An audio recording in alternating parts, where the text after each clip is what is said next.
Hello, friends, family, fans, animals, ghouls, and ghosts, and whoever's watching this show right now. Welcome back to another episode of the Memo. We are happy to be back. You got the same guys, Richard Lyons, Matt. What? You've been working on that one all week? Matt's face. No, I haven't. Scared. You were just like, I just wanted to spice it up from what I usually say, Okay. No, we're just. and now I got to restart it. No. Extraterrestrial beings, No, so it's they're good. important too.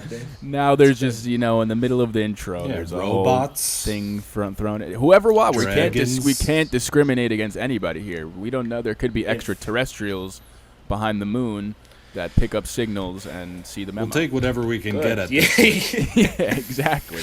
Good. You should see some of the names of the subscribers we get, so I'm not 100% sure they're human. But anyway, welcome back.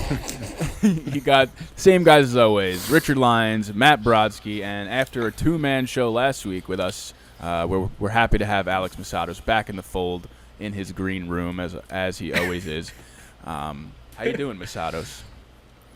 I'm good, man. I wish I could have joined last week, but had some other obligations. Happy to be back. Yeah, man. We didn't miss a beat, so Can I ask why is that the room you choose to go in every time? Because it's not. This is where I work.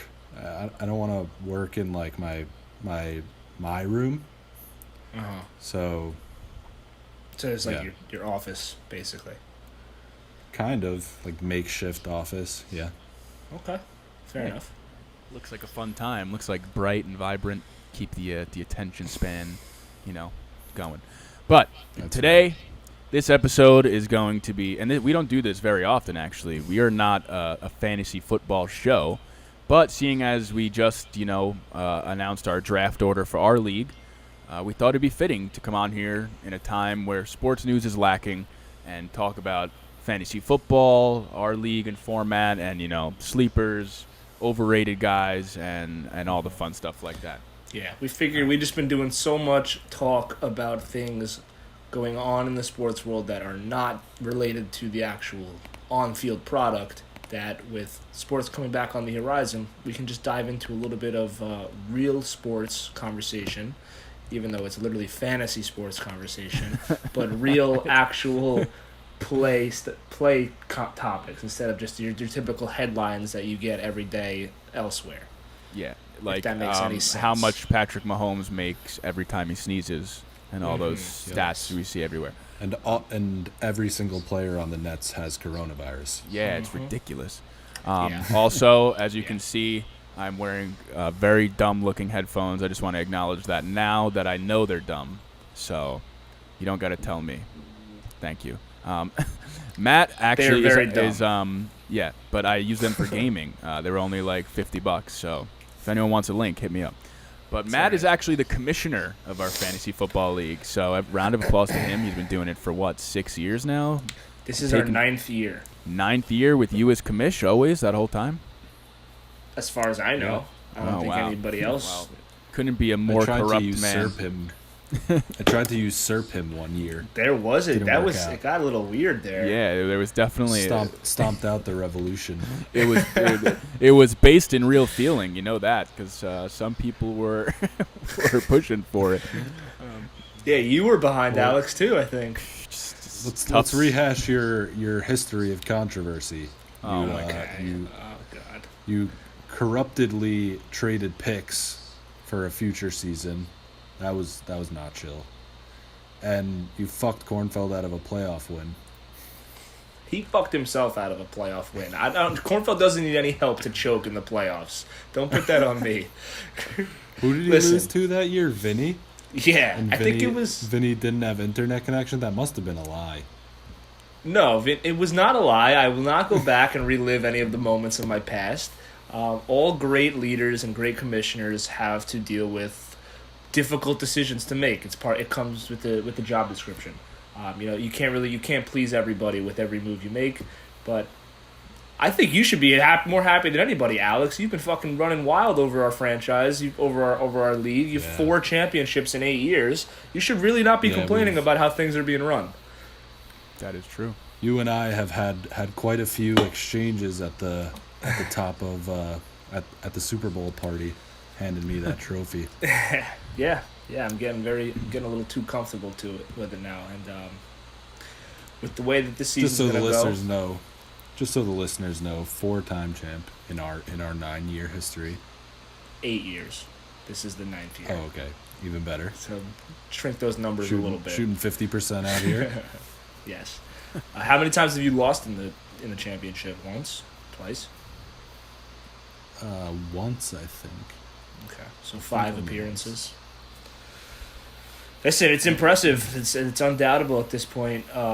We kind of give you shit every year too because you come the least prepared to the draft, and then it doesn't matter. You've drafted not from for Greece. This episode either. Yeah, at all. You've drafted from Greece before. I think you drafted at like a fucking concert one night or some shit was weird. Like something was going I think on. that's true. I don't know what Drafted happened. with Roger Goodell once. I remember that. That was one was wild. tough. That was a conflict of interest for sure.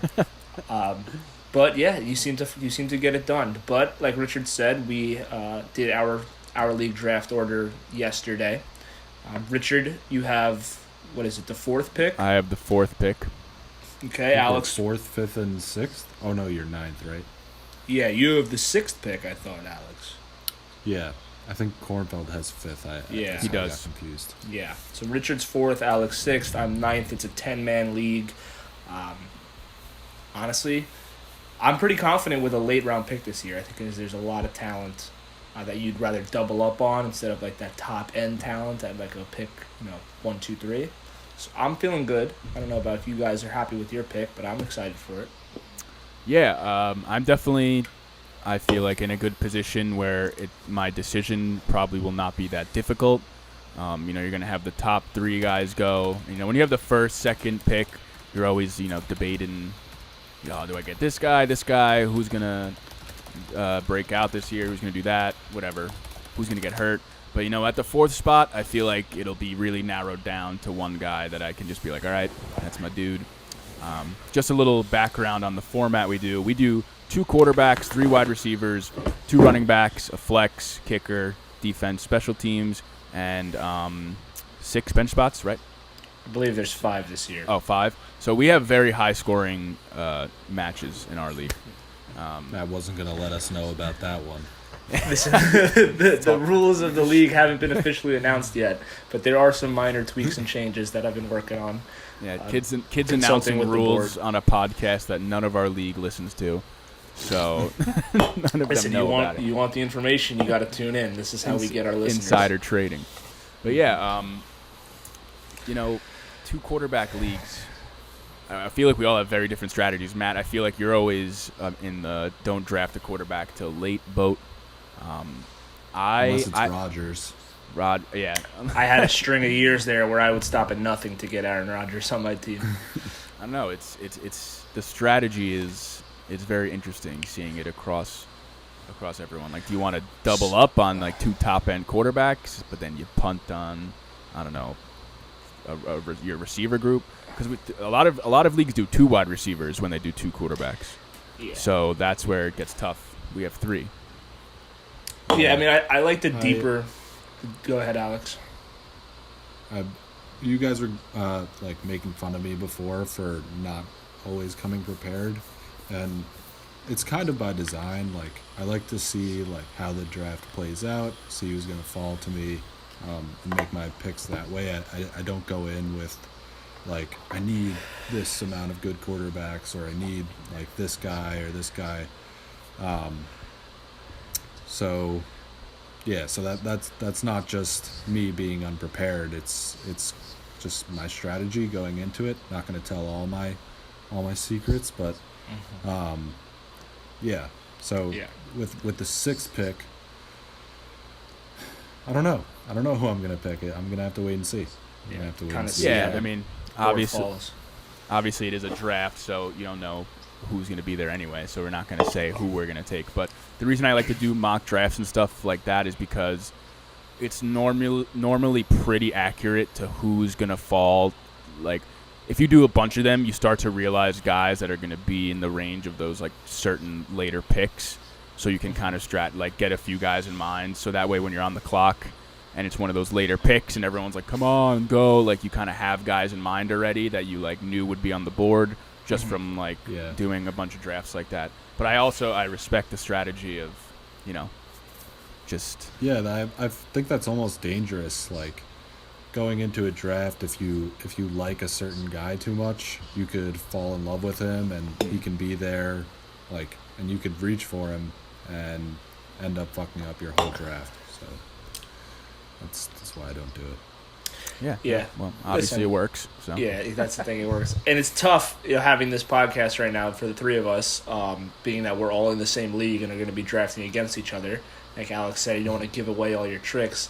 I definitely don't want to, speak on who I'm targeting right now, but I do have players that we like and dislike. So, are they real? Are they fake? Like, you don't know. I could just be completely. This could all just be a ploy to get inside your guys' head right now. Well, I don't got to worry about what you're doing. At least round one. I don't got to worry about who you want. So for sure, and that's the thing. And what you were saying, Rich, about like wanting, because of the 2 quarterback league. Excuse me. The quarterbacks become a lot more valuable. I think I'm gonna die. Excuse me. The 2 quarterback leagues, the quarterbacks are obviously a lot more valuable just because basically your 20 quarterbacks are starting. If you have 2 of the top 10 quarterbacks as opposed to starting like a rookie or Ryan Tannehill, who's bad, like one of those guys, and you're just playing from behind off the get-go. Mm-hmm. But I think it varies on a year-to-year basis on who you're going to target. For all leagues, even single quarterback leagues. Like this year, there's so many wide receivers. We were talking about it the other day. It's so deep for wideouts, and running backs are a little scarce. So, going running back early and getting an elite player might not be a bad move this time around. But we'll have to see about that. Yeah. All right. So you want to get into your lies that you're going to tell us about your guys you're looking forward to drafting this year? Sure. Some sleeper hits. Sure. So are we doing like guys that like sleepers, or just in general guys we're looking at? Like, we're not talking like Saquon Barkley, like. Yeah, I mean, maybe somebody who you think is going to have a better year than people are projecting, or somebody that you would really like to have on your team in the mid rounds, something like that. Obviously, we're not talking like, I'm really looking at Brashad Perryman in the 18th round. Some guys with bigger names than that. But, I'll start it off and you can kind of get a feel of what I mean. One of the guys that I think is getting a little bit disrespected coming into this year, and I was looking at a couple rankings. Consensus, he's wide receiver number 14 right now, which I think is insulting. And I'll list some of the guys who they have above him. But Odell Beckham Jr. is someone who I think would be he's a wide receiver 1. For sure. I think he's one of the 10 best if he's out of the 10 teams that we have in the league, I think he could easily be the best receiver on somebody's team. He had a down year last year. Obviously, all of the Browns' offense had a down year, but I mean, this is still one of the most electric players in the NFL who can take any play and bring it to the house. So I wouldn't be upset at all having him in. I have the 9th pick, so this beginning of the 2nd round, maybe he'll be a target for me. But Odell, I think, is going to have a huge year. Some of the guys that are listed above him, and it's no disrespect to these guys. Kenny Golladay is a good guy. He's a good receiver. Allen Robinson, Adam Thielen, Juju. This is the ESPN rankings. I'd be surprised if Odell didn't have a better season than those guys. I don't know about you. Yeah, I mean, I guess part of it could be a lot of people think the Browns are going to be a run-first, run-oriented team with how they went about their offseason, signing Jack Conklin, drafting Wills. They have Chubb and Hunt. Their head coach, obviously in Minnesota, would really love to run the ball with Dalvin Cook. And Bill Callahan, their offensive line coach, he's known same thing for cooking up schemes and offensive line schemes to help the run game. So I think they're trying to get almost back to the basics, take the pressure off Baker, and let Chubb and Hunt and the run game really drive the offense. And Odell will get. I think it'll actually end up being a good thing for Odell. He won't be the main focus of defenses. Maybe he can finally spring one open. But I agree with you. He's definitely being. It's just hard because the past few years, he's been hurt. He's been, misused, this and that. So definitely, I feel like people are kind of forgetting about him a little bit. Yes, but it's almost good if you snag him in the second round, and then for sure you get him later than anyone expected. And Alex, I know you're a big Allen Robinson guy, and he's very good. I like Allen Robinson a lot too, but you think he's throwing in the ball. Exactly. He's wide receiver 11 right now. Odell's 14. I'd be surprised if Robinson had a better year. I do agree with you. The thing last year was, obviously he was unhealthy, and the Browns' offensive line was awful, and players on the offense that suffer most from a bad offensive line oftentimes are your number one wide receiver who lines up on the outside.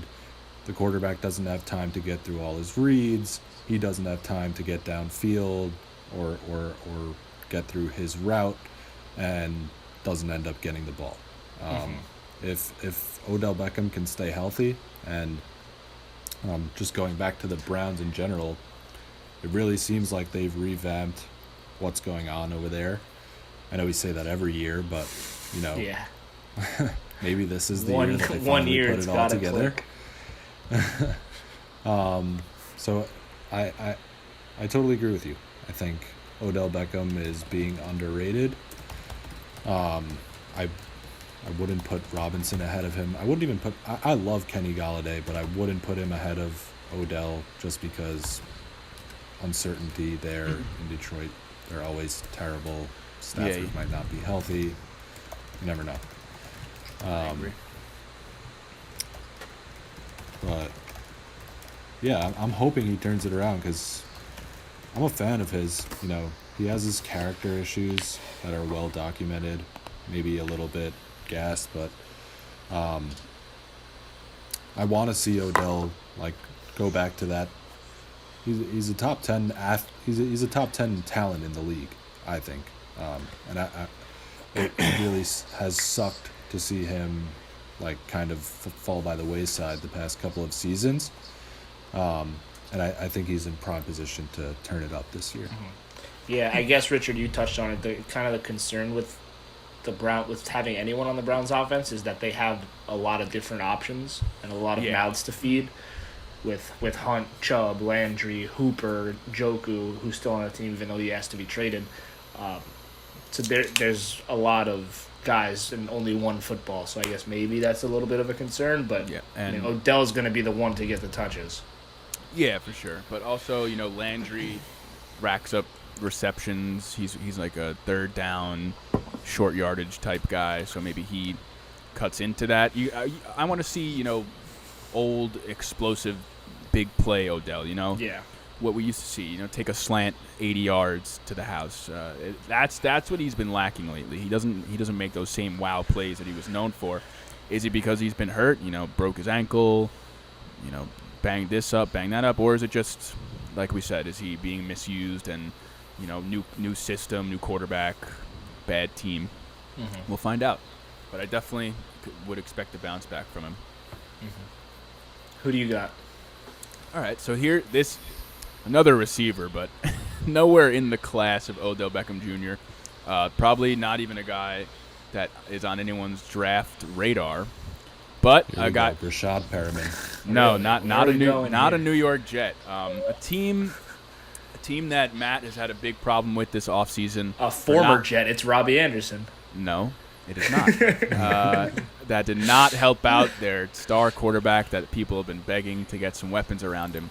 The Green Bay Packers, his name is Allen Lazard.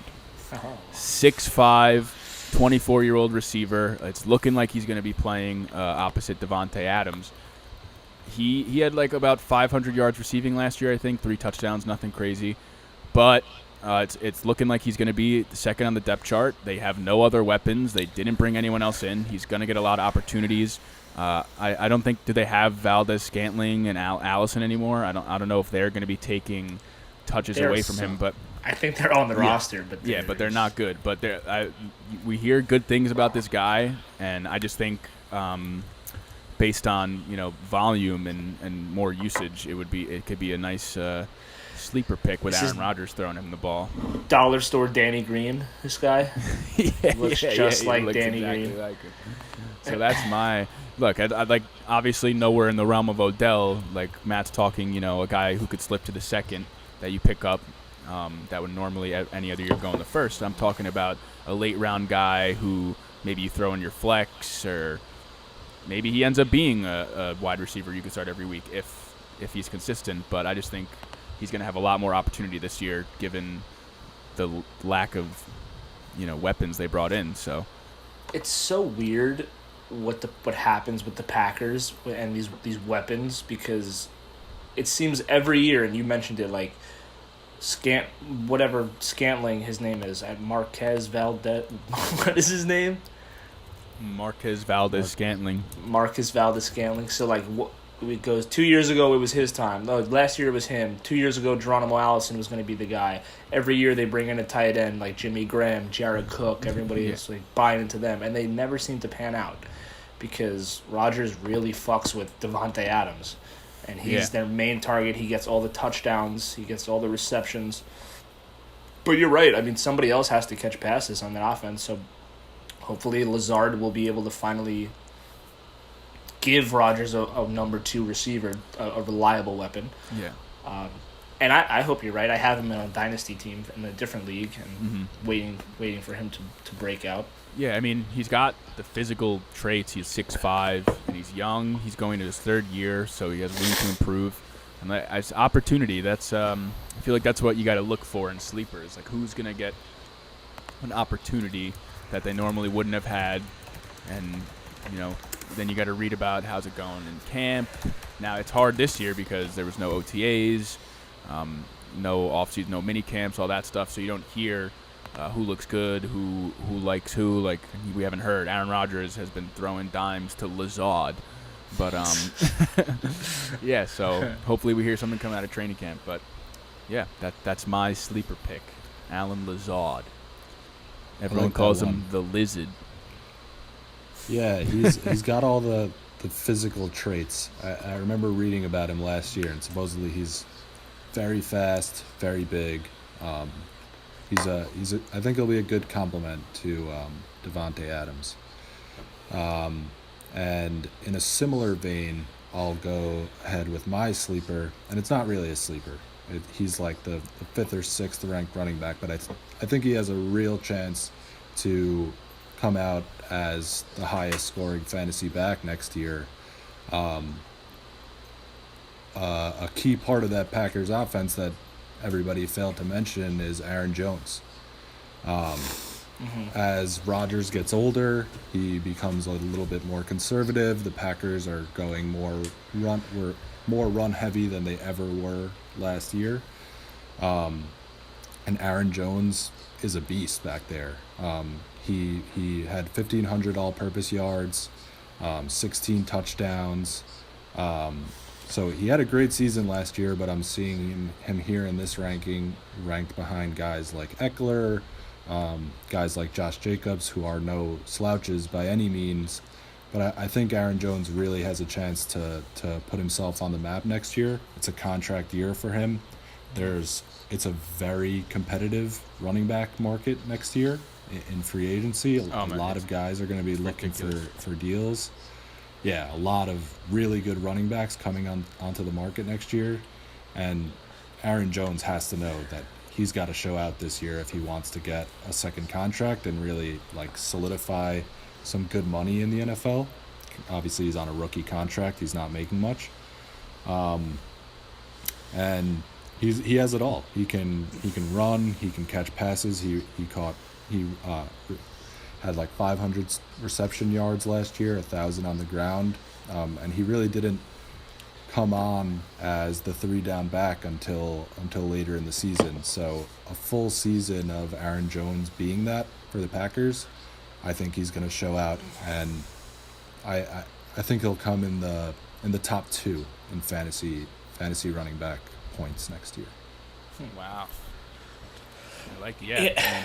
I like Or it. loves to run the ball. Sorry, Matt. Yeah, and I like Aaron Jones a lot. That's why when Richard said that I had been not a fan of the Packers this offseason and what they've been doing, it's because they drafted A.J. Dillon, a running back, in the second round, and which made no sense to me because they have Aaron Jones, who's great, and they even have Jamal Williams, who's a good pass-catching back when, like you said, when before Jones took over as a 3-down back. So that's like the only thing that gives me pause is that they have now 3 running backs. I mean, I don't know like where this guy A.J. Dillon even fits into the offense because you're not going to want to keep Jones off the field. But they must have picked him for a reason. I don't know what they see in the kid, but yeah, I think honestly, I think it's a long-term play because they probably know, like, the trend as of late is running backs aren't that valuable. Don't pay them top dollar. And they probably know Aaron Jones is going to have a great season. They're going to rely on him a lot, and they probably won't pay him. Wear him out this year and then let him That's go. exactly what I was going to say. They're going to run him into the ground this year, use him all they can, probably have a great year, and then they're going to move on from him, and they're going to go with Dillon and Williams. Yeah, maybe that's the plan. I don't necessarily agree with that, but then again, we have a fucking NFC championship team that picked a quarterback in the first round when you have the greatest quarterback arguably ever as your starter. But hey, listen. I've seen a lot. This is a little separate from fantasy, but a lot of people were saying that they got to start changing the rookie like wage and like contract scale by position. Like have a running back drafted in the first round. Like instead of having 5 years, you get him for 3. Like because it's unfair that they're stuck on these low deals for 5 years. They're running to the ground, and then teams don't want to pay them. So people are saying, give them 2 years and an option or 3 years and an option. Like, get them into free agency earlier so while these guys are still young, they can get paid. Mm-hmm. Something. It's just an interesting thing I read, but it makes sense. It makes sense. It makes sense to reduce the years. I'm on board with that. I mean, it's kind of fucked up what happens, especially with the running backs. Like, these guys their careers are so short. Exactly. Especially like the peak of their careers. A lot of times they come early, and then like you never hear about them again. And it's like you want to see them at least get like some opportunities. Unless they're a legend like AP. I mean, he's not elite anymore, but he still puts up 700-800 yards. He's playing. He's also on the Redskins, so it's not. No, well, not the Redskins, actually. The team formerly Washington Football Club. The Washington No-Names at the moment. They have officially, and they put out a statement where they wrote Redskins at least 12 times just to God, be it's annoying. The most spiteful, like childish thing I've ever seen. They put Washington Redskins in huge font and like lettering and the logo of the whatever that Indian chief head, whatever it is, and all of that just to be like, fuck you, got like a last kick on your way out, like before they finally retire the name. Cool. But Adrian Peterson is still alive. Sorry. I just said cool because you're like, it was dope. It was a great press release. Because this is technically related to the podcast because that interface I sent you for the mics, I wanted to make sure it was like good and not just like some cheap shit. So I wrote on the podcast. My sister's in the window being scary. I wrote on like the podcast Reddit saying like, does anyone know any interfaces that have multiple ports? And then someone replied telling me that one. The Redskin 1200. Yeah, they told me that one, so I like was reading that and I was like, oh, nice.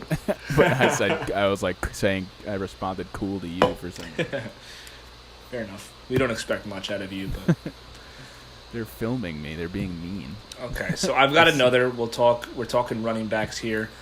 This is a guy going into his second season who is ready to take over as the full-time starting running back of his team.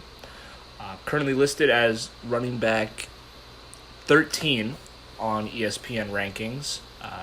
Again, think he could be ahead of a couple of these guys. I think he will be by the season's end. Miles Sanders out of Philadelphia. You don't like Miles? Nah, I'm fine with him. He came onto the season late when the Eagles were decimated with injuries across their entire offense. Actually being told he played all 16 games, but I don't think he was fully healthy in all those games, because I remember they were like fucking everyone was sucking off this guy Boston Scott towards the end of the season. Oh my God, that fucking guy. The guy ran one play for 20 yards, and everyone was like, I knew this guy was coming. Boston Scott. So I don't know what their plans are for him moving forward, but Miles Sanders had a good season. He rushed for 820 yards and had 510 yards receiving. So he's a guy that does it all. As a rookie, those are really good numbers. Yeah. Oh, wow. I didn't even know. I thought he was like one of those, third-year guys kind of came on. I didn't know he was a rookie. Yeah, that was his first season. He had 6 total touchdowns. Nice. So in a Philly offense that really is desperate for playmakers outside of Zach Ertz, I know they drafted Jalen Reagor this year, who should help them out, but Sanders is going to be in a pretty uncontested backfield aside from Boston Scott, so if he can hold off the future Hall of Famer, I think that we should be able to. I think Sanders is going to emerge as a top option. Probably don't want him as your running back 1 right now. No. But I think as for where he's going to go get drafted, I think there's some good value there. That's a good sleeper. I like that. And the way their offense is structured with Reagor, like you said, and they should have, if he's healthy, Deshaun Jackson coming back. That's a lot of speed on the outside. They could take the top off of the defense. So there should be a lot of opportunities underneath in the passing game for Sanders, and hopefully the box isn't stacked, which I doubt it will be because the Eagles are a good team. So yeah, and Doug Peterson's a guy who'll get creative on offense too, find a way to get him the ball. Philly special 3. You gonna let that die yet? Nope.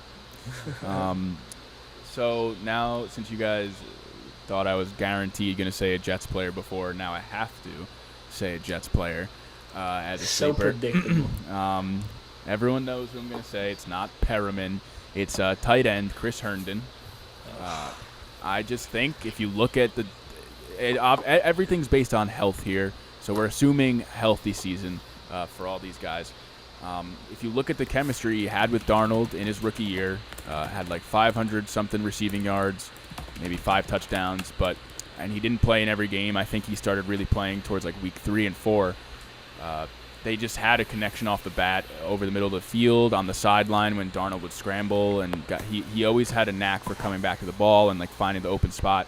And I just think in a team where the outside receivers are a rookie Denzel Mims and Brashad Perriman, whose career resume is 5 games at the end of last year, is really what we're basing his potential off of.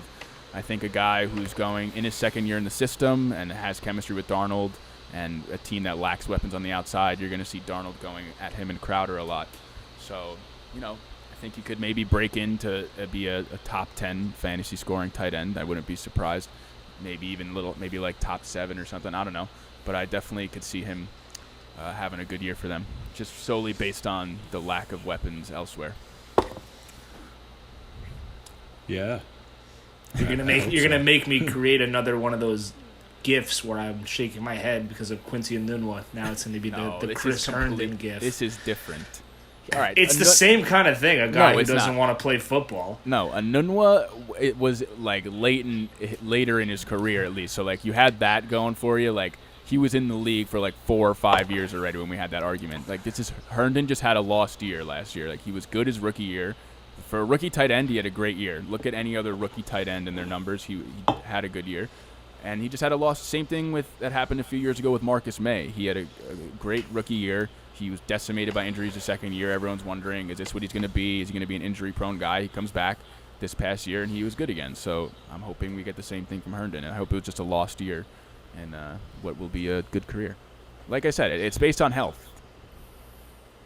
Can he stay on the field? Ryan Griffin, though? Don't fucking talk to me about him. What about him? Dude, the fucking Redskins. That guy has some talent. The Redskins gave him all of his stats in one game because they don't know how to cover. I was seeing him score like touchdowns in 4 straight games or something like that. He only had like 300-something receiving yards. It definitely felt like punch more. a window? He did some dumb shit. No. I mean, not a no. Herndon.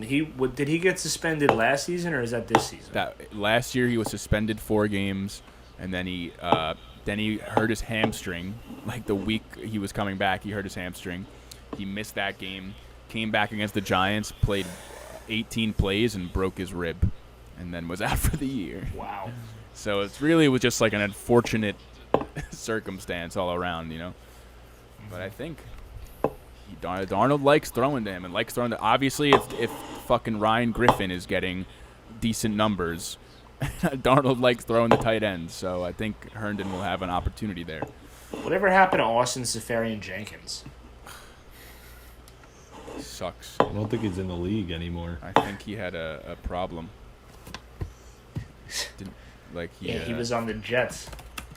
No, he had an alcoholism problem early in his career, and then he came to the Jets and said he turned his life around, and then I think something happened again. I could be wrong though, so sorry if I'm speaking badly on Austin Seferian-Jenkins' addiction problems if I'm wrong there. Oh, I think you're right.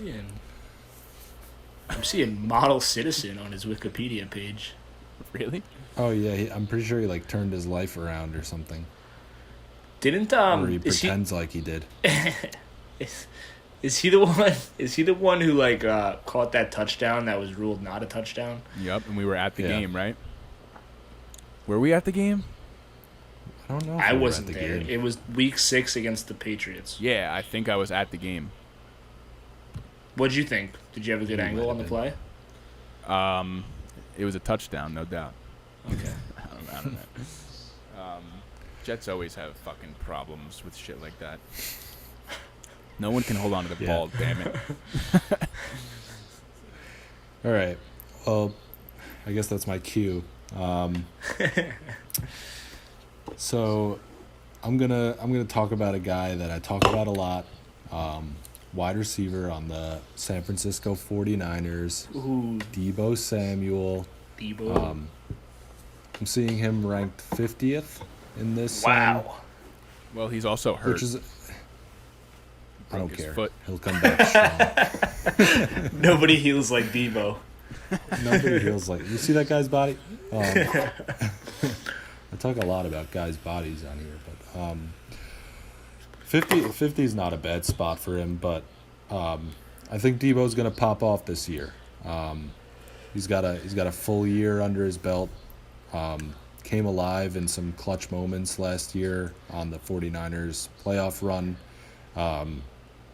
It proved to be no fluke, I think. In the playoffs, Kyle Shanahan still found a way to get him involved. He's a bona fide playmaker. You can hand him the ball, you can throw him screens, you can run him downfield. He can really do it all. He has crazy energy out there. It seems like he's always making a great play at the right time. I think with a full year under his belt and kind of he's been able to go through the rookie woes and feel his way around an NFL offense. I think he's firmly entrenched as a go-to guy for the 49ers. And I think he's going to be used a lot, similar to the way he was last year with all the cool gadget plays that Kyle Shanahan likes to run. With the ball in his hands, he's incredible. He knows how to get out into space and pick up a lot of yards after a catch. He breaks tackles. He's pretty big. He's very physical. He runs over guys. He runs around guys. He's fast. He has it all. And I think he has the makings to be a really good playmaker in this league, and I think he'll take a step forward this year. Yeah, I like Deebo a lot. I don't know, Matt, if you wanted to say anything about Deebo, but since we were going to do overrated players, I had a guy on the 49ers that I had as my overrated. So if you wanted to swing on over to that side. Well, one thing about Deebo and what's attractive for him, playing off what you said, Alex, is that he's like Shanahan likes to, he can find a lot of different ways to get him the ball. The receiving group for the Niners, aside from Samuel, is really just a bunch of fucking unproven random names that you hear a lot of but never really see do anything. They have Kendrick Bourne, Jalen Hurd, Dante Pettis, Travis Benjamin somehow found his way on that team.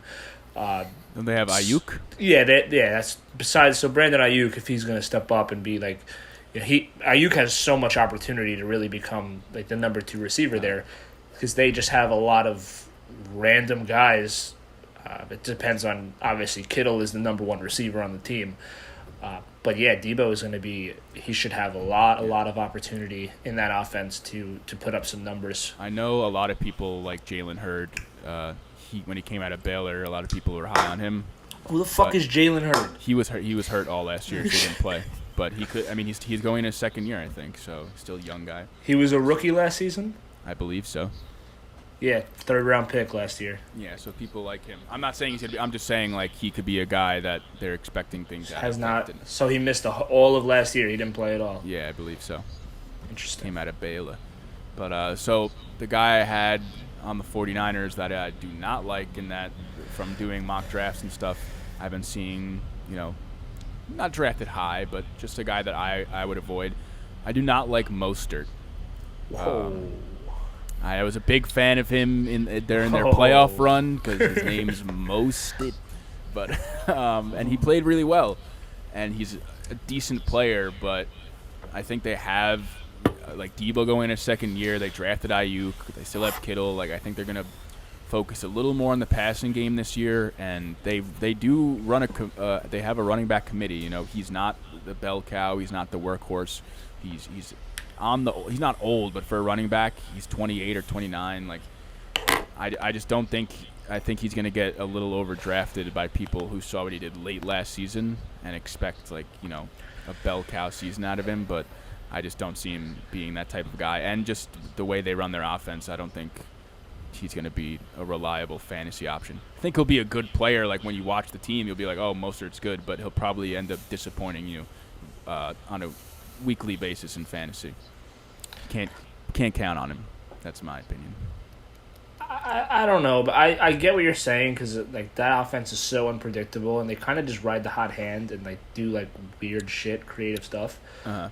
But I mean, no one in that backfield really scares me in terms of the competition. Like Jerick McKinnon, he's never been anything more than change of pace back. He missed like the last 2 seasons for the Niners. He was their big free agent signing. Yeah, Matt Breida. Tevin Coleman had a couple good games. Tevin Coleman actually had a stretch mid-season last year where he looked like one of the best running backs in football.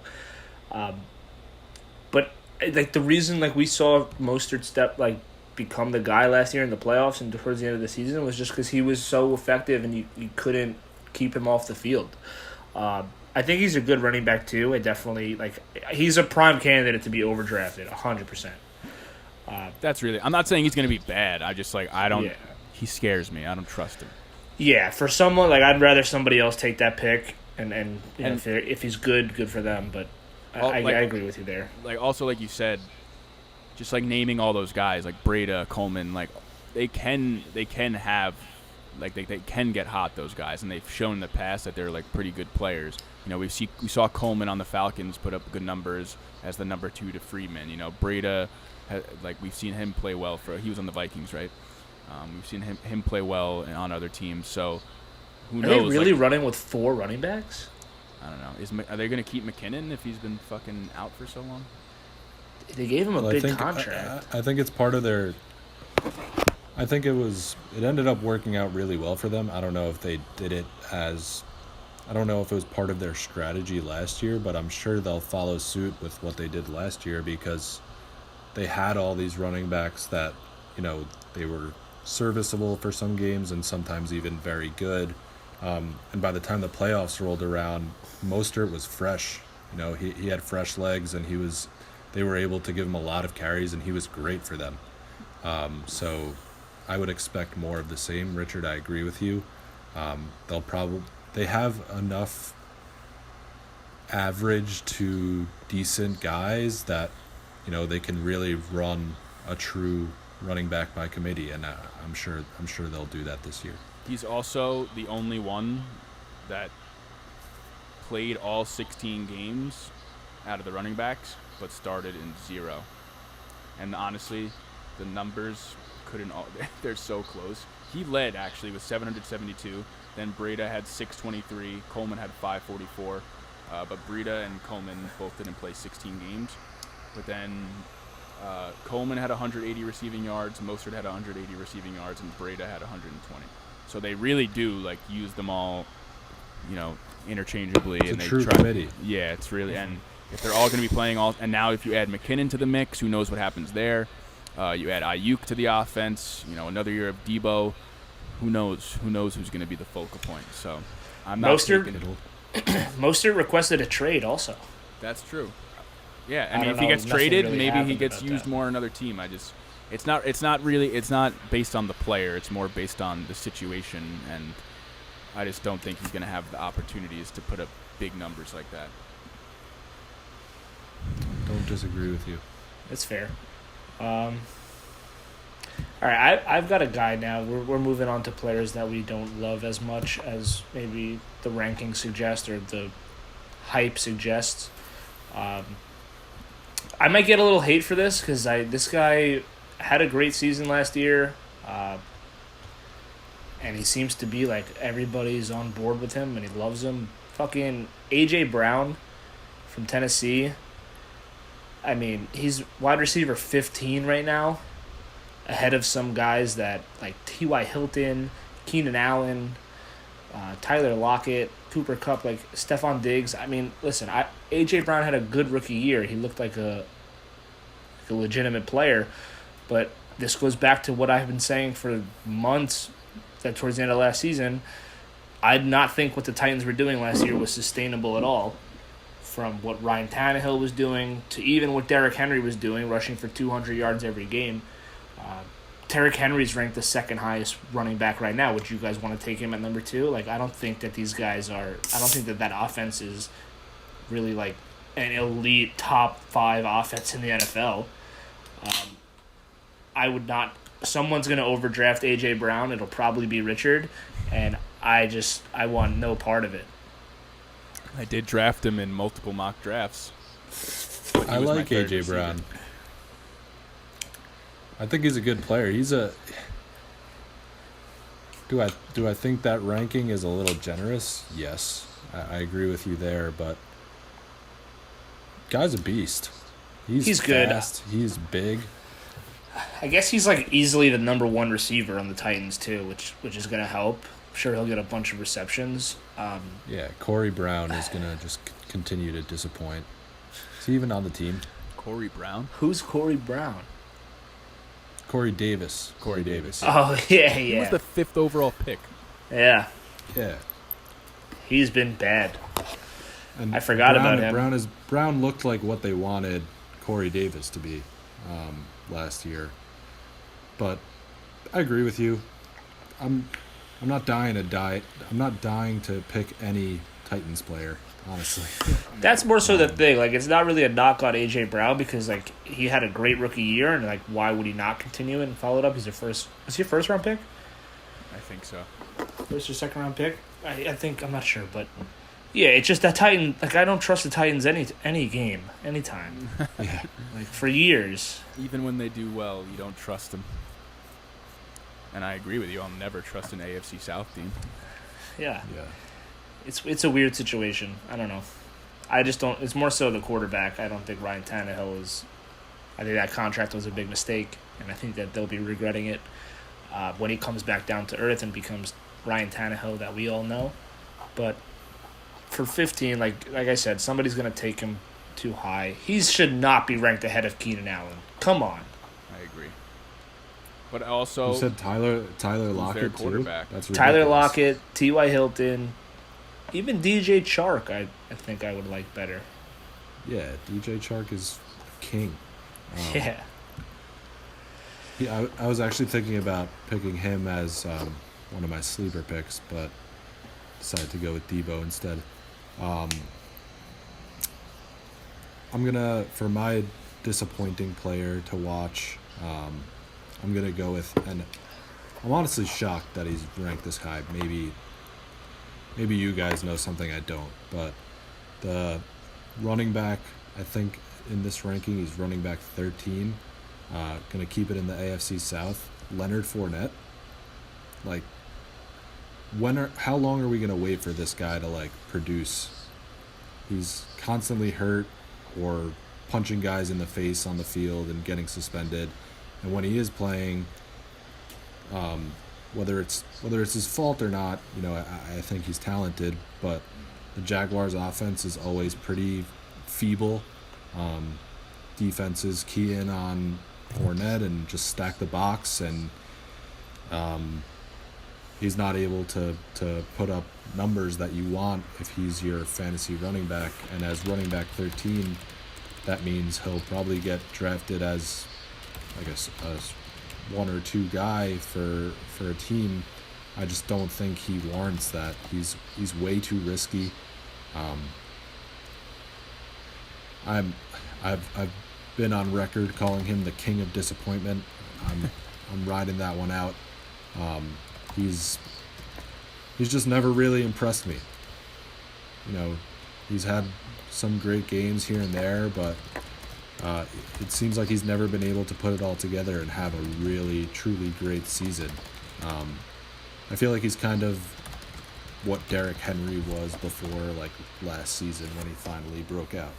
This Leonard Fournette, it seems like he has this season to have that Derrick Henry season and really break out and prove all the haters wrong.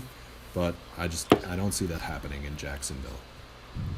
Yeah, he's definitely struggled with injuries and being a bonehead and doing dumb shit. But he definitely had a decent season last year. I think he had 1,100 yards, and he jumped way up in receptions. He had 76 receptions and 500 receiving yards.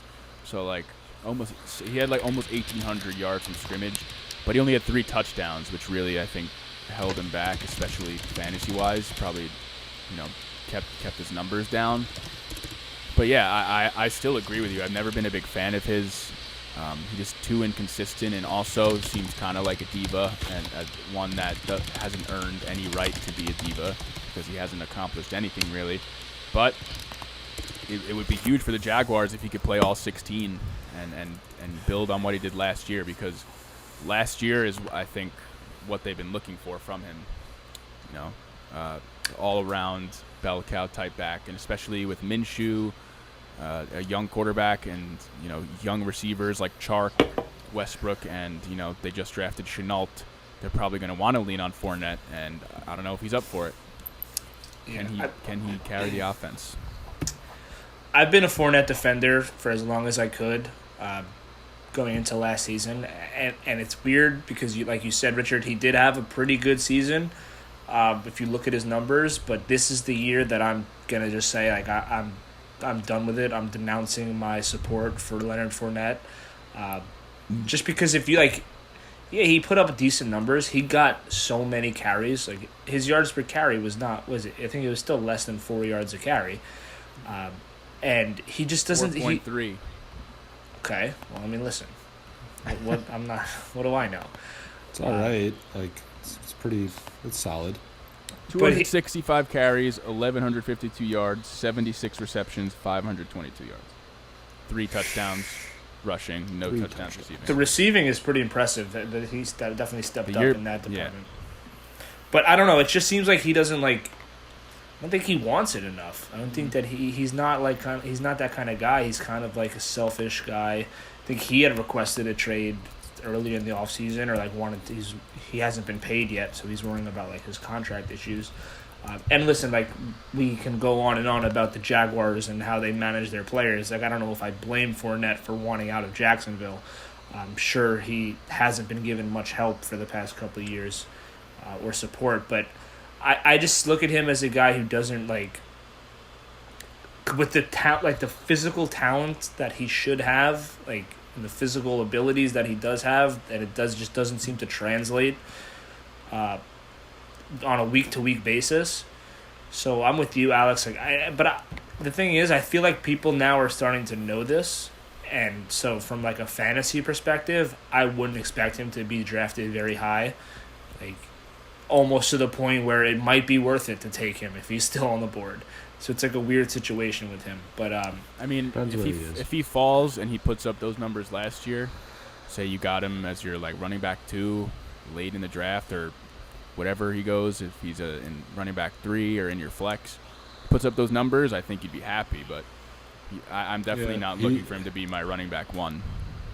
Just for some more context on his stats, he played 15 games, and he only ran over 100 yards 3 times, and he only scored 3 touchdowns, obviously. So pretty disappointing season from a fantasy perspective, at least. If you just look at like the accumulated stats, they're fine, but like week in and week out, whoever owned Fournette last year couldn't have been too thrilled. Yeah, and that's kind of my gripe with Mostert as well. Like I just don't see him week in and week out giving you those big games, like a Saquon, McCaffrey, Zeke, Derrick Henry, like guys that are rushing for 13, 14, 1,500 yards. You don't see that from these guys. But hey, if he could, so little background. Me and Matt were big Jaguars truthers. I hopped off the train a year before their AFC Championship run, but I stayed off the train because I knew Blake Bortles was bad. Matt was on the train. Then he finally hopped off, and then now we're both on Minshew mania. Now we're both back. When they got rid of Blake Bortles, that's where I was like done with them. Yeah, I disavowed, but I mean, how can you support a franchise that makes a decision like that? And they got fucking lucky that Minshew saved the day because they were all ready to go with Nick Foles. Mm-hmm. And how many times are teams going to make that mistake outside of Philadelphia? We've seen Foles fail year in, year out. They have a few players I like on that team now. I like Minshew. Obviously, we've talked about Chenault a bunch. At least me and Matt have. He's a stud. Chark. I think I had him in fantasy, actually. Mm-hmm. I like Chark. And they what's his? I keep forget. I've been trying to think this whole time. The corner. The fucking stud corner. Didn't they get the best corner in the draft? What's his name? Jeff Okudah went to the Lions. No, they got a different corner. The second best corner. Didn't they pick Chase on? They were two first-round picks. They picked him 20th, and they picked someone else. Oh, C.J. Henderson. Yes. C.J. Henderson. I liked him. I liked him, but they picked him at what, like 9th? I thought that was a little early. Yeah, but I don't know. Cool player. So I'm just saying, like, guys I liked going into the draft. So they got a cool team. That's fair. They're called the Jacksonville Jaguars, so they'll never be good. It sounds like one of the Legends of the Hidden Temple names for one of those the Red Rhinos. Teams. Yeah, Jacksonville Jaguars, and like that kind of color, that tealish color, that's a color. That show is a fucking classic. That show is so good. Yeah, I don't know. That's the first time that just came into my mind. How pissed would you? How pissed would you get guy watching with the deep voice, like speaking over them? How pissed would you get watching the people try and put the blocks and they couldn't get it? It's like, just fucking put it. Yeah, fucking lift it up. That shit was funny. All right, so I guess to wrap it up, we said we were gonna we'll do the talk about some rookies, and I think it's an interesting topic just given the offseason that we've had that we touched on earlier. Everyone knows no minicamp, no OTAs. Who knows what training camp's going to look like? There's talk of there being no preseason games at all. So these guys' first action might be week 1 of the season, and it's looking like it might be unless, teams start running like, live scrimmages amongst themselves, which still isn't enough. You're playing against guys you play every day, so it's going to be hard for these young guys and young receivers to transition in the NFL because receiver is a position that takes some time. I mean, look at some of the great receivers in the league and look at their rookie years. Julio, Hopkins, and Devontae Adams, all these guys. Like, obviously there's some exceptions. Odell fucking broke on the scene like no other, but a lot of these guys don't put up the numbers, like these big numbers in their first year in the league. So. And obviously there's more than just receivers. There's running backs and tight ends, and quarterbacks as well. Uh-huh. But, I'm just thinking receivers because we keep talking about them, and given that this was, the deepest receiver class that they say in how long. So, are there any rookie players, preferably receivers, that that you think can make an impact right away, regardless of the whole situation? So I'll start. Mine's not a receiver. I was gonna do Jerry Jeudy from Denver, but I feel like that's kind of an obvious one. He's one of the more NFL ready players coming out of the draft. So I think I'm gonna let that one slide for now. I think somebody who really can contribute right away, and honestly will be, I think, more prepared given the situation that you mentioned with the whole coronavirus and lack of OTAs, rookie camps. Not that he's benefiting from it, but he's more prepared to be okay throughout that. Jonathan Taylor, the running back for the Colts. I say that because he is like a traditional running back. When he was at Wisconsin, he got over 200 carries every year he was there. He was like the bell cow. The offense ran through him. He was the man there, and he was great.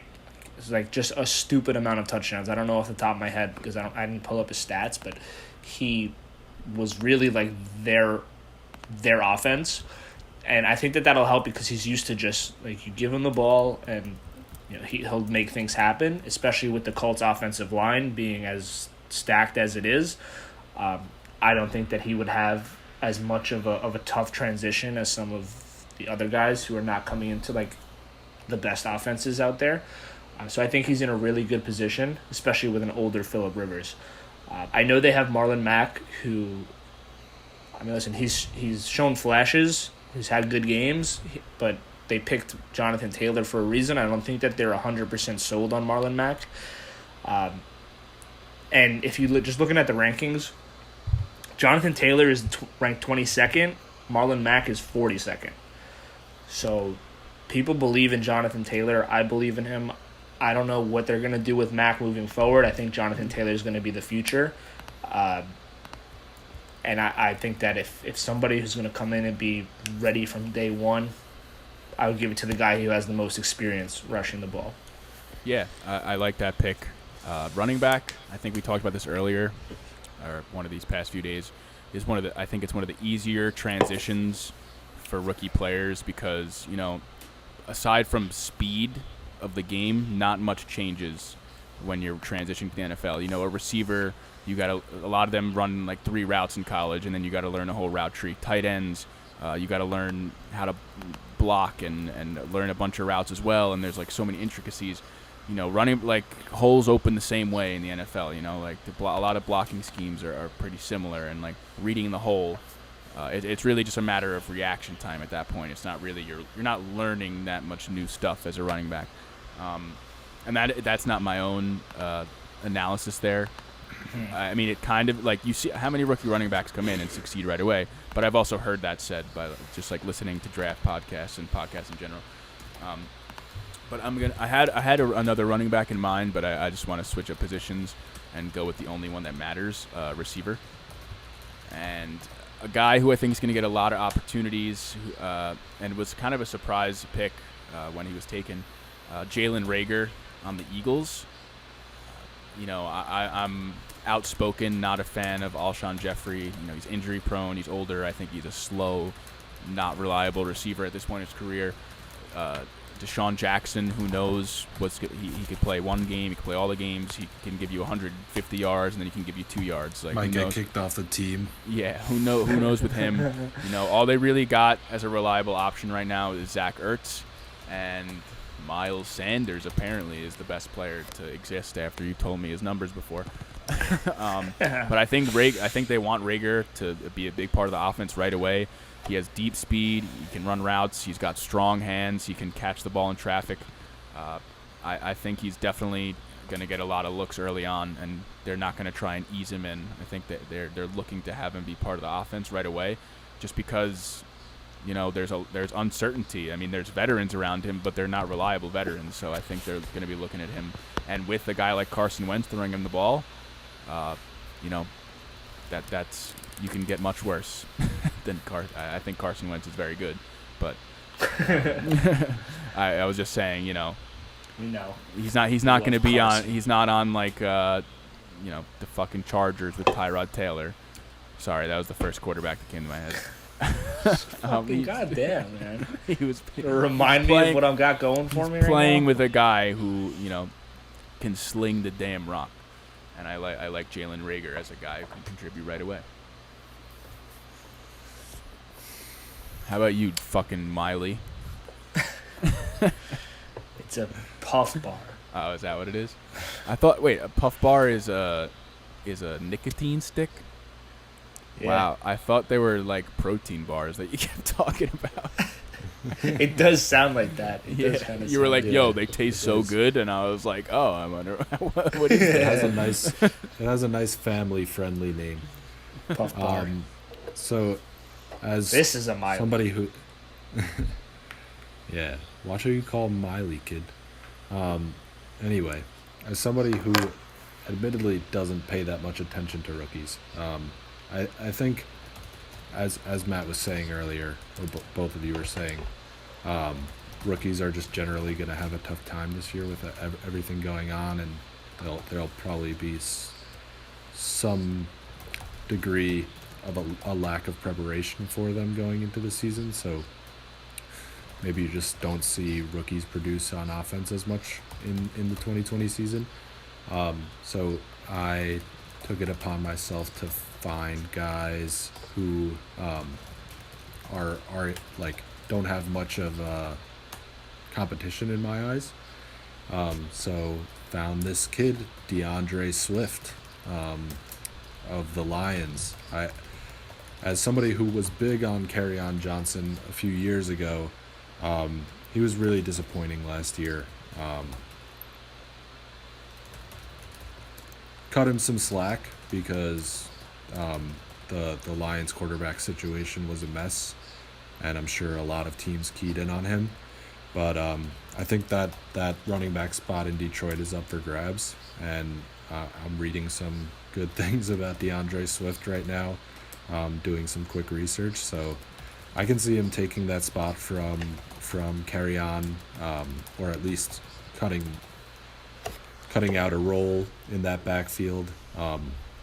And hopefully Stafford is back under center and healthy and can open up the options for that offense to feed some more mouths. So Yeah, Swift. He's I got like a cool name too. Yeah, wow, I was just about to say sick name too. Another running back, just quickly. This was the guy who I was gonna say if I didn't say Reagor. I like Cam Akers coming to the Rams, just because There's an opening there. Yeah, there's an opening there. They don't have Gurley anymore. That he was their wasn't he their first pick of the draft? Obviously, Yeah, in the second round. Obviously, expecting big things out of him. I don't think they want Darrell Henderson to be their workhorse, so he's a guy Don't to look out sleep for. on Darrell Henderson. Hey, I'm not hating. I'm just saying. People were saying that last year, and he was Yeah. an attractive pickup because of Gurley's. Like they weren't barely sure what played Gurley him. was going to give. He never played. Was it last? No, it wasn't last year. That was 2 years ago when they signed. Who's the fat guy? C.J. Anderson. C.J. Anderson. Different. That was but that wasn't with Henderson. But they used like Malcolm Brown sometimes. Yeah, they were waiting. They were waiting to draft another running back. Keeping him fresh so he doesn't ever play. I like DeAndre Swift, and I've been thinking about it yesterday with the whole Kerryon Johnson situation, because going into last year, before Kerryon got hurt, he was one of like the more attractive names. Like he was picking up a lot of steam because he showed a lot of promise. It looked like he was the guy, and then they were pretty quick to pick up a potential replacement. So that's going to be an interesting situation to look at, because I think if Kerryon's healthy, he's going to fight for that job. Yeah. Well, hey, it's better to have two promising running backs than Yeah, and nobody. that's the thing too. Like all of these teams these days have running back by committees. Mm-hmm. Like there's so many. Like it's rare now to find a true 3-down back like your Zekes and Barkleys, and those guys. It just seems to be the way of the league now. Yeah, and at least instead of Theo Riddick and Amir Abdullah, you get Kerryon Johnson and DeAndre Was Swift. Theo Riddick on the Lions for 20 years? He's still on the Lions. Yeah, they haven't gotten rid of him yet. He has a permanent locker there. Just whenever he feels like suiting up. How could they possibly justify bringing him back every year? I don't think he's actually on the team anymore. He's a free agent right now. Yeah, he'll never. But he was definitely last year, overstayed his welcome. For sure. Do you remember when he cost me the fantasy league? Or at least yeah. that one game? He needed 1 yard, right? He needed like 1 yard to win me the game, and he just fell. He was on the Broncos roster last year. Never saw action. Good. Yeah, he was on IR all year. Damn. Not good. You like that? Yeah, but for sure, Richard. So you had Jalen Reagor was your guy? Yes. Okay. You like that? I like it for the same reason I like Miles Sanders, because there's nobody there. Zach Ertz, and then who else? That was my. So that's what you were saying. I'm saying. Yeah. Like, is Deshaun Jackson gonna play? Is fucking Alshon Jeffrey gonna not be a slow molasses idiot? Who knows? Alshon Jeffrey, man. We're talking Leonard Fournette, a guy that should be better. Alshon Jeffrey, I mean, come on. He always has a foot injury. Alshon Jeffrey has been way past his prime for a long time. And he's also a Super Bowl champ. Why? He's 30. When was his prime? He never had a prime. He skipped his Didn't he prime. have a fucking sick catch in the He was good bowl? on the Bears. He had two good years when he was 23 and 24. That's that's that what should I've be been saying, become a great receiver. Yo, you guys were literally telling me he's a number one receiver, and I was like, he's bad. But he did play sick in the bowl. I'll give him that. Did he have a good Super Bowl? I remember Nick Foles launched him a sick throw, and he fucking mossed someone for that shit. Interesting. He's a Super Bowl champion as a number one receiver. Was he the number one, or was fucking... No, Nelson Aguilar, you're right. That guy. Is he on a team? Isn't he on the Raiders? Yeah, he's on the Raiders. Fuck him. Which is just so Raider to do. Yeah. Like picking fucking Henry Ruggs before Judy and Lamb. Oh, listen, that's a guy we didn't talk about. I don't know how I feel about Ruggs. I don't like him because He's on the Raiders. Derek Carr's his quarterback, so I mean he's just not going to succeed. Yeah, I mean, but would you like Judy or Lamb if they were there instead? I wouldn't be as excited. I mean, Judy has Drew Lock and CeeDee Lamb has Dak Prescott, so they definitely benefited from the Raiders fucking up. I sent you the Alshon Jeffrey catch.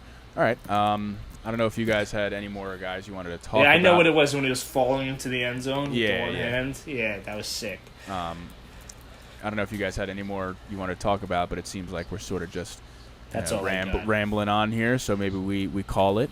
I thought this was a fun episode. It's always nice to talk a little fantasy football. And if you have any questions for us, we do have a 4-time champion in here. We do have a commissioner of a league, and we do have a worthless idiot. So you can get a whole range of opinions on your fantasy team. Tell us about your format, about who you're looking forward to, about who you think is going to suck, about why Sam Darnold will lead the league in points, all that stuff. But thank you for tuning in. We will see you guys next week. Had to throw that one in there. Always. Goodbye. Goodbye. Bye, everyone.